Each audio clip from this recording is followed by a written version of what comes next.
स्वामी चरित्र सारामृताच्या 13व्या अध्यायाचा प्रसंग आपण पाहणार आहोत। त्या अध्यायात बाळप्पांचा एक महत्त्वाचा प्रसंग सांगितला आहे। बाळप्पा हे श्री स्वामी समर्थांचे अत्यंत निष्ठावान भक्त होते।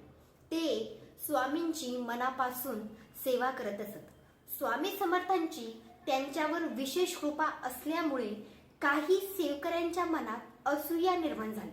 काही लोकांनी विविध युक्त्या करून बाळप्पांना स्वामींच्या सेवेतून दूर करण्याचा प्रयत्न केला, परंतु बाळप्पांची स्वामीवरील श्रद्धा अढळ होती।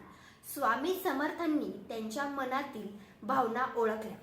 स्वामींनी त्यांना जप करायला सांगितला आणि त्यांच्या भक्तीची परीक्षा घेतली। नंतर त्यांची निष्ठा पाहून स्वामींनी त्यांना पुन्हा आपल्या सेवेमध्ये स्थान दिले। यातून आपल्याला एक संदेश मिळतो, स्वामींवर अढळ श्रद्धा ठेवली तर संकटे दूर होतात। श्री स्वामी समर्थ।